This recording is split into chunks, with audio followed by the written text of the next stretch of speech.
Oh, man. Woo, indeed. Hello, world. What is up?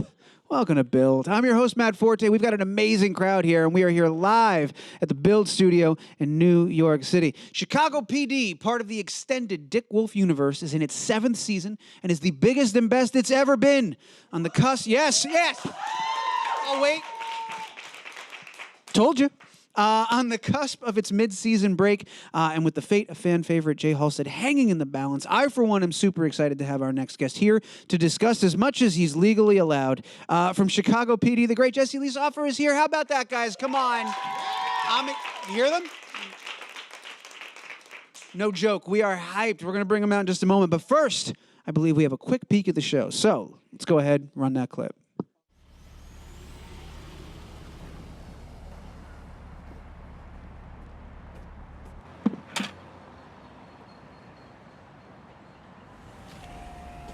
Following me? Well, that's what happens when you keep lying to your partner. I lied to you? Mm-hmm. Last week you said she was an unwitting, so I did my due diligence. Oh, you did? Mm-hmm. I know who she is. The question is, does she know who you are? No, she doesn't, but it's okay. I know what I'm doing. Jay. Haley, I really don't think it's that big of a deal. I'm just helping out a family who got screwed. If she finds out who you are, we're all screwed. Ladies and gentlemen, the great Jesse Lee Soffer. Yes!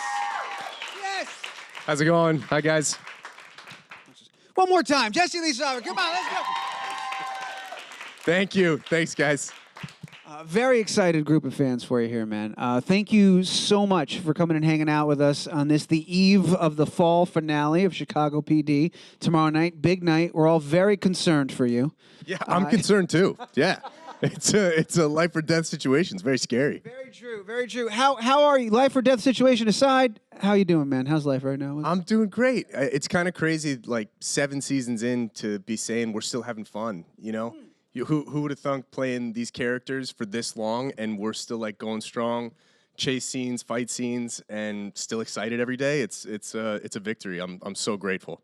That's amazing, man, and congrats to that, because I want to talk about that, because you're right, 7 seasons, period. That's an achievement. On television these days, to be around and have 7 seasons is an amazing thing. But to keep it fresh, keep it exciting, to find out that you guys are having fun and it's exciting for you as well, that's a really cool thing to hear, man. Because as I said in the intro, biggest and best it's ever been. You were doing a Twitter Q&A, it was yesterday or the day before, tons of engagement, people asking questions. Well, you were trending at one point. Trending, I didn't even know. Yeah. A buddy texted me, he was like, "You're trending on Twitter." I was like, "This is awesome." Who knew? What's that feel like to see that not only you're having fun, but that the fans are still there and that they're still loving it and there's more than ever? You got to attribute that to Dick, for sure. Dick Wolf is a genius, and he tapped into the Midwestern market, and, you know, it's like Chicago is known for, and it extends, obviously, to the rest of the country, too, but Chicago's known for being diehard fans of their sports teams, and that's kind of translated over into the shows. It's like an extension of the city.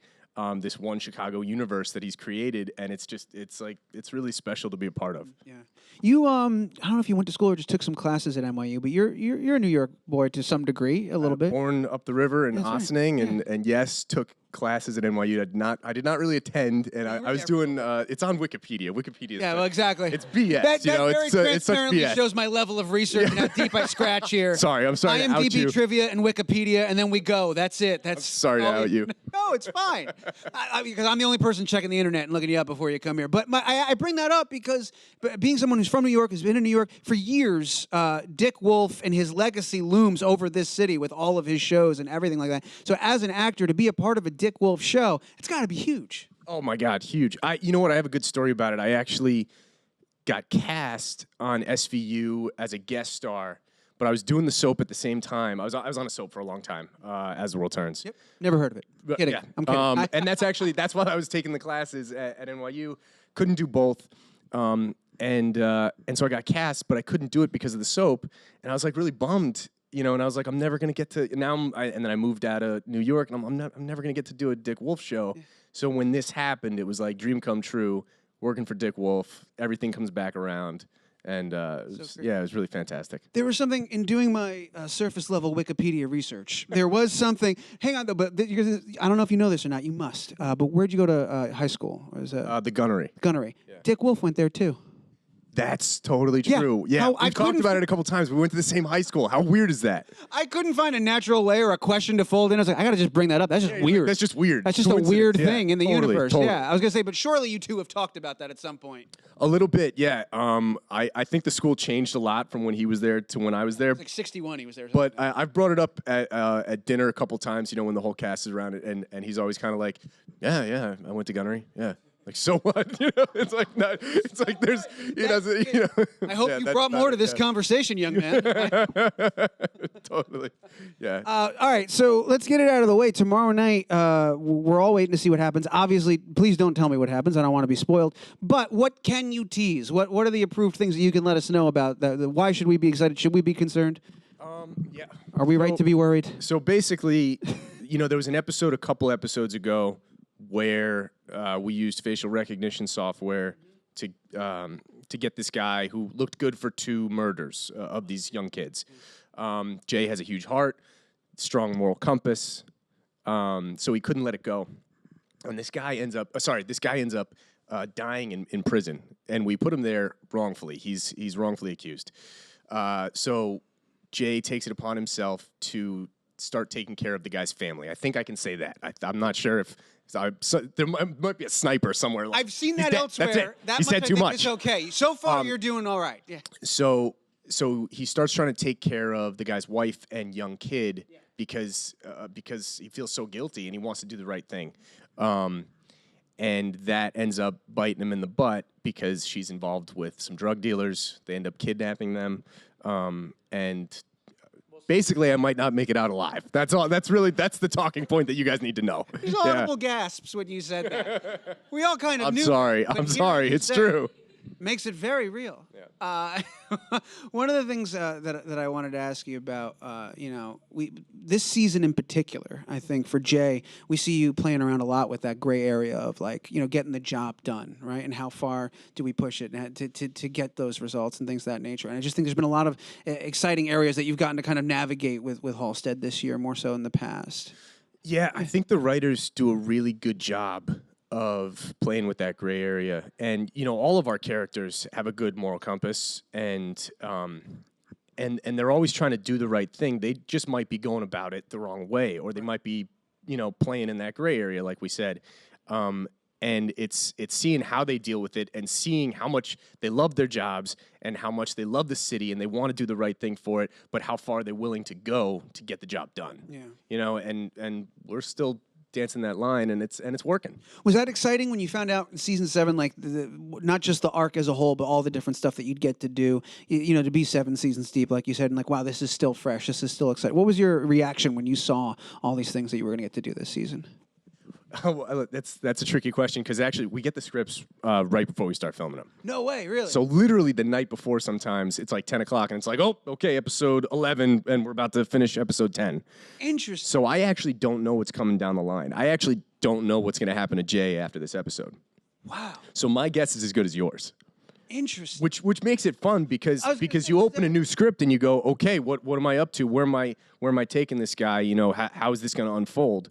And so it's just as exciting for me as it is for you guys sometimes. I just get it a couple weeks earlier. Do you ever find yourself when you open a script and go, oh, that's what's happening? Man, I wish I didn't play this way, like in that last episode, because now I'm landing here. I had no idea I was going to be here. Now we're getting into tricky territory. But yes, sometimes you're like, oh, I kind of wish they hadn't had me say that to Haley that way, because now they're having us play a more relationship-y beat here. And you kind of... Somehow it all ends up working, though. Right. I attribute that to them being smarter than I am. So, but it does just end up working. You guys have a lot of new writers, almost all new, except for a couple, I think I read somewhere. A lot of new writers working on the show recently, right? Yeah, there are. We have. We also have new producers. So, Rick Aid and Eric LaSalle have really injected a whole new kind of energy and vibe into the whole thing. They come with a lot of passion and a lot of excitement for doing, the whatever's current, whatever's going on in the news, you're going to see some sort of that going on in our episodes. And I think that's important for the fans too, because we do have an opportunity to tell some stories that are really pertinent to, today's culture, today's politics. And so we're trying to keep up with that too. When you have that new blood kind of injected into the show and that new life, they're obviously still true to the characters, but does the onus kind of fall on you to sort of maintain continuity with like where Jay's been in the past and like decisions he's made versus how that impacts new ones? Like that, you've been there, you've lived it. These guys are coming and telling their new stories, so you have to sort of be the one to say, Jay might think this or Jay might do that. Is it collaborative in that way? Here and there, yeah. They definitely keep track of it too. And they're very open to having those conversations like, oh, you know what? Jay has this history with this character, so maybe he's not the best person to confront them about this. Maybe it should be this one. And they're very open to having those conversations. Yeah, cool. Which makes the job really fun and creative for me. Yeah.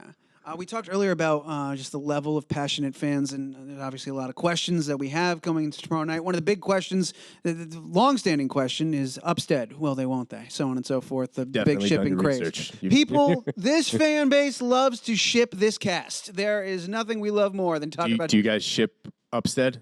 How many Upstead fans we got? No, there's people shaking their heads no. It's not unanimous. Yeah, no, it's definitely not unanimous. This couch over here is like, no. Which begs the question of how aware of that conversation are you guys when you're making the show? Do you see those things in between takes? Are you browsing the internet, go, oh my God, look at what people are talking about today? We're aware of it, but we don't lean into that. It's up to the writers. It's up to our showrunner. It's up to them where they want those stories to go. And they've definitely done a good job of like the slow burn and kind of teasing it out. And this episode in particular, obviously, is going to highlight for Haley how much she cares about Jay because, you know, he could die. So it matters. And so I think they're still doing a good job of that. Where it's going, like I said before, I don't know. I actually have no idea where that's going for the two of them. They obviously care about each other a lot, though. We had Tracy was here a little while ago, I think for the premiere, and she had said something that I thought was fun, which is she has some backstory, but she's invented a lot of backstory for Haley, for her character, and she thought she was like, you know, she seems like she's a metal girl, and she listens to this kind of music and stuff like that. It was really cool, and I was wondering if you'd done a similar thing with Jay, where they've given you some backstory, but have you ever had to fill in the blanks and have you come up with some details? You're always filling in blanks. For me, particularly lately, I think Jay's a golfer. And I think that he golfs a lot in his time off. No, is that like so you can make an excuse like, oh, I'm out golfing, I'm researching? Yeah, well, I did. I brought a putting mat to set. So like in between scenes, I'm like, are you serious? Yeah, it's pretty good. Because a lot of hurry up and wait. So you're like, oh, I might as well putt or something. Yeah, you got to work on the short game. You know? Yeah. Got to work on that short game. So we're having fun, even in the in betweens. Yeah. What kind of music do you think Jay's listening to? Oh man, Jay probably listening to like heavy metal. I feel like he's a way more intense guy than I am. Yeah. Really? Oh yeah. You know, when you've played a lot tougher than I am too. Okay. People are always like, "What's your, how much are you like your character?" I'm like, Jay's a freaking ass kicker, and I am a teddy bear that just wants a hug. Yin and yang, kind of. Yeah, exactly. But, that being said, second only to your time on the soap where you spent a lot of time with that character. You spent, 7 seasons with Jay, and you don't get to do that very often, spend that much time with a character. Have you taken any, okay, he's an ass kicker, but is there anything that's kind of followed you home that you were surprised, that was a really Jay thing of me to do? Oh, man, not really. I can't. It's separate. Yeah, it's very separate. Yeah. Jay can be goofy sometimes, and I'm goofy too. But so have you brought yourself to Jay? Every once in a while. Yeah, absolutely. It's gone the other way. It goes the other way. You have to do that. Yeah. You got to start somewhere. You got to start in the truth. So, and your life experience is what you have to draw from, first and foremost. So, but yeah, anytime I have an opportunity, I'll try to make him a little flirty or goofy or something like that. And sometimes they keep it. Generally, they're like, no, he's dark and intense and brooding. Come on. Yeah, you ever try something? They stop. They go, what was that? What are you doing? That's not him. They don't say what was that. They just go, okay, great, and and then it just doesn't end up in the show. It's just that's on the cutting room floor. That's the polite, that's the professional. What was that? Yeah. Okay, that was good. That was good. But let's just do it the other way, and we'll see how it goes. Exactly. How many? Do you remember how? This is a crazy question to ask. I don't expect you to have this number, but IMDb said you did 500 episodes of the soap. Is that even remotely accurate? Do you have I vaguely remember that, but I wouldn't expect you to remember it if you did. That's a lot of any one thing. I mean, it's one episode a day. Exactly. And I was there for about 5 years, so wow. Yeah. Go 4 to 10. formative years. Did you? I mean, I've had a lot of people come through here that have worked on soaps, and they talk about that experience as like kind of like actor and like TV show like boot camp. Like it's a show every day. You got to be on your lines. There's constant stuff moving and shaking. Like what was that? You know, do you take anything away from that? Is there something that to this day, like something in your tool set that you go, well, it's a good thing I worked on that show because I have this skill set that I learned while I was there, or something like that? The soaps help you like justify anything. So anytime there's a storyline that comes out that you go, oh man, I don't really know if this feels right for Jay.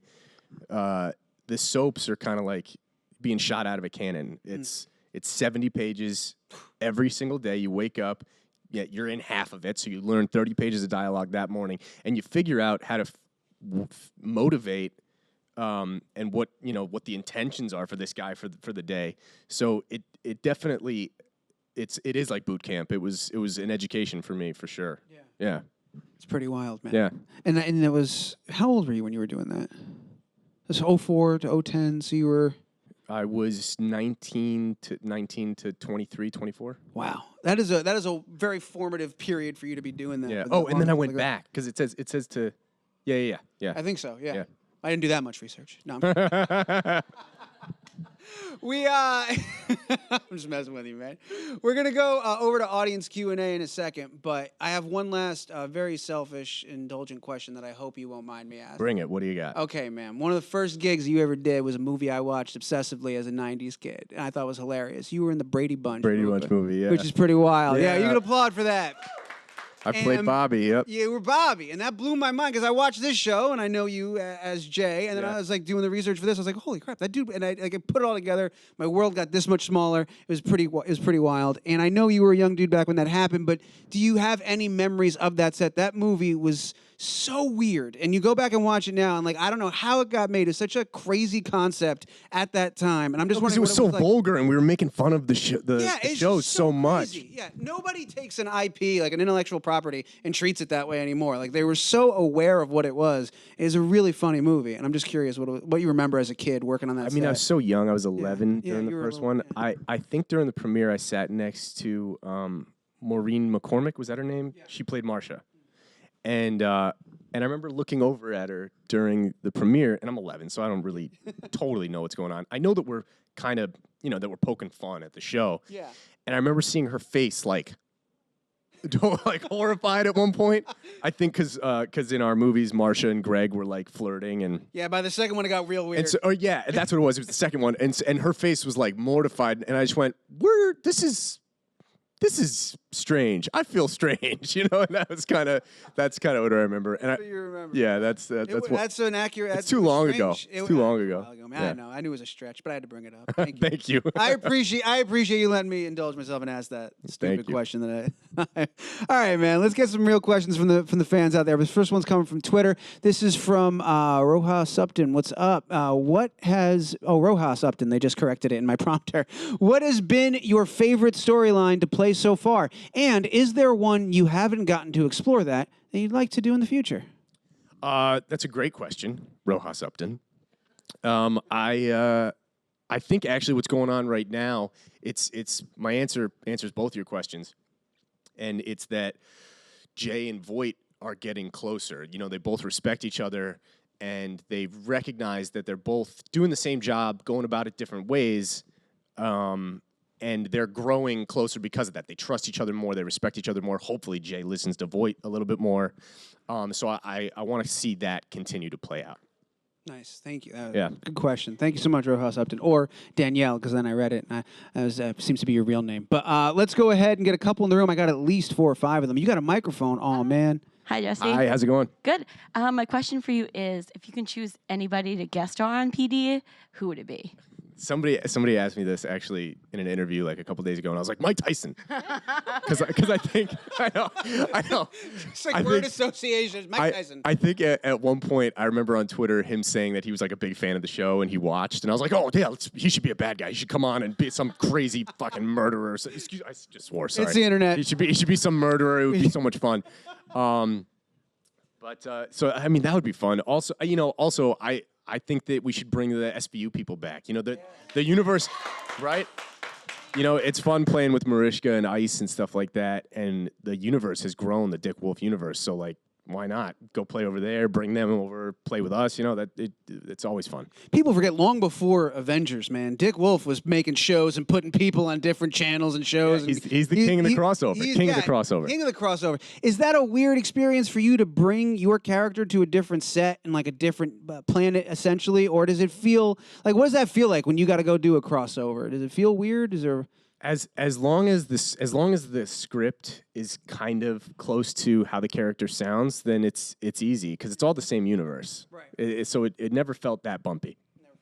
Yeah, for sure. I got at least 3 more. Let's go ahead and do it up. You got microphones. The next one, I'm looking. I think it might be you. Yeah, go for it. Let's see what happens. Hi. It's you. The anti-Upstead shippers. Hi. Okay, yeah. On the green couch. So I was gonna ask the question that you just answered on Twitter. So I guess. Oh no! Think of another one. Yeah. So we're not going anywhere. What do you got? Well, this is your opportunity to say why you hate Upstead. I'm not gonna do that because I don't want to get attacked. Are we getting any more Halstead brothers anytime soon? Halstead what? Brothers. More brothers. Halstead brothers. Oh man. No, I think we're capped out. Halstead squared is enough. It's enough ginger to go around. That's fair. Nice recovery. How many more, Kate? Got at least 2 more. All right, let's see. Go for it. Hi. Hi, how's it going? So, good. So, Chicago PD often takes real-life issues that police face in their communities. Is there anything you didn't know about before the show or anything you want to see the show take on?